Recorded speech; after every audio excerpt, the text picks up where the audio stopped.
amigas e meus amigos, bem-vindos ao meu canal. Hoje, dia 6 de maio, fiquei a saber que era o Dia Nacional do Azulejo.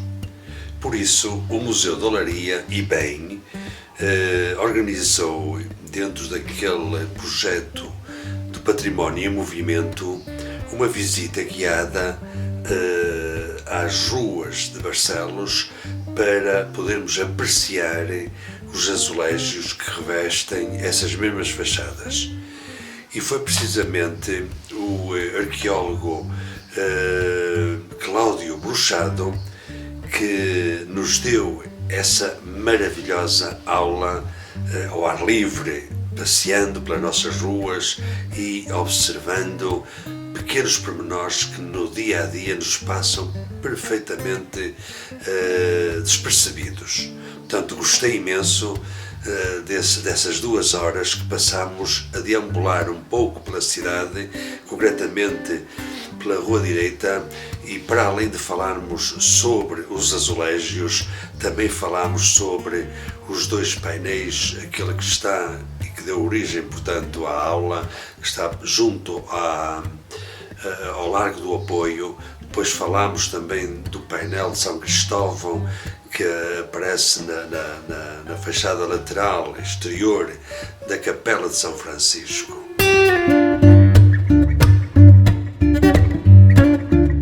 Segundo Francisco Queiroz, a azulejaria em fachadas é um fenómeno romântico e que, em alguns casos anteriores, a azulejaria de exterior em Portugal surgem em alçadas não voltadas para os espaços públicos ou então estão em frontarias, mas não têm como função o revestimento das mesmas. Foi com o romantismo que os azulejos passaram a ter na fachada sensivelmente a mesma função que nos primeiros interiores burgueses e até palacianos. Passou a ter o papel de parede. Em Portugal, o fenómeno da azulejaria de fachada como solução de revestimento surge logo após o início da monarquia constitucional e entra em declínio precisamente a par com o declínio do regime monárquico, ainda que o gosto pelo azulejo nas fachadas tenha permanecido durante o século XX. Ao início, a azulejaria de fachada era uma afirmação de modernidade e de progresso. Surgiu primeiro em Lisboa e no Porto, sendo os primeiros exemplos em Barcelos provavelmente já de meados do século XIX. Os primeiros exemplos tivessem surgido nas zonas mais movimentadas dos núcleos urbanos e, em alguns casos, o revestimento era feito apenas na zona inferior da fachada, correspondente à loja de comércio como forma de chamariz. A azulejaria de fachada marcou uma época e foi usada para afirmar bem-estar económico e ideias progressistas. É um fenómeno tipicamente português, com paralelo somente no Brasil. Não foi um fenómeno importado do Brasil, nem sequer os edifícios azulejados durante o período romântico. Ao longo de muito tempo, levou a que associássemos de forma simplista os edifícios com fachadas azulejadas a proprietários regressados do Brasil com muito dinheiro.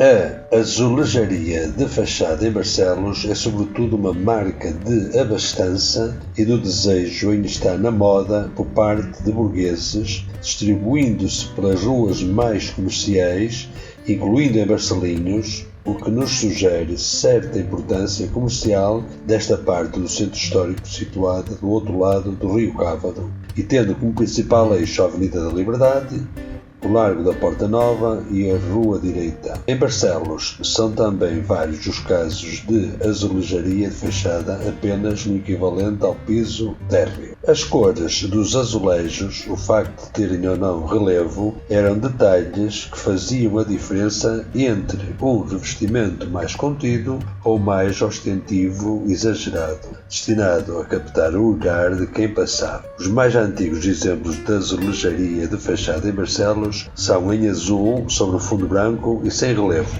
A partir da década de 1870, os revestimentos aplicados em Barcelos apresentam já mais cores e alguns são constituídos por azulejos relevados. Os azulejos mais antigos, subsistentes em fachadas da nossa cidade, foram produzidos no Porto, nomeadamente na fábrica de Massarelos e sobretudo em Vila Nova de Gaia, havendo várias fachadas com exemplares da fábrica de Santo António do Vale da Piedade e da fábrica das Devesas. No início do século XX, o revestimento completo de fachadas entra em declínio, com exceção para os azulejos biselados monocromáticos, que tiveram a sua época áurea no primeiro quartel do século XX.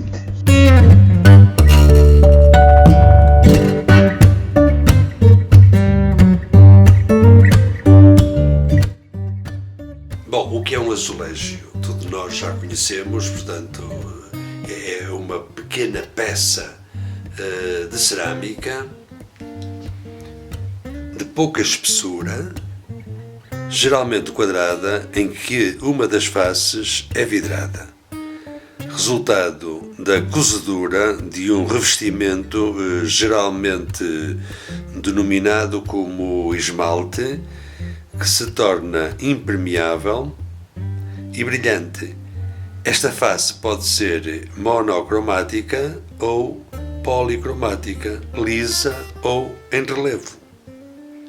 O azulejo tem a sua origem nos árabes, que possivelmente tenha chegado à Península Ibérica no século XIV, concretamente pelas mãos dos mouros.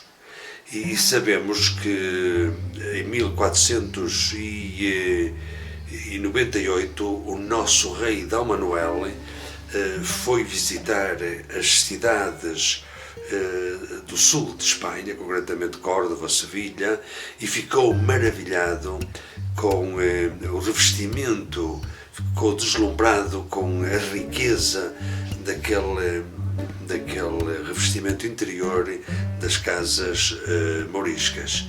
E então, chegado a Portugal, pois resolveu construir um palácio para ele, concretamente o Palácio Nacional de Sintra, e em 1503, salvo erro, e foi, podemos dizer aí, que deu início à entrada do azulejo para a decoração interior, e depois, ao longo do tempo, passou do interior para o exterior.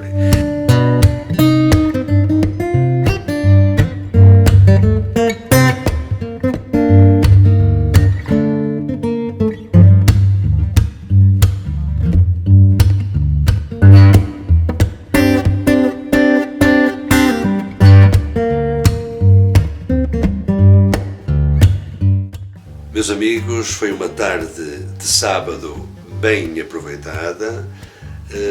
Espero que ao passar pela rua direita de Barcelos, pela Avenida da Liberdade, pois parem e observem essa riqueza que as fachadas de muitas casas nos transmitem, com esse revestimento de azulejo, que muitos deles vêm meados do século XIX. Espero que tenham gostado. Se gostaram, pois coloquem o vosso like, façam o vosso comentário, subscrevam o canal, porque eu por cá vou continuar a falar destas realidades, destas riquezas patrimoniais que Barcelos possui. Até lá, fiquem bem, um abraço.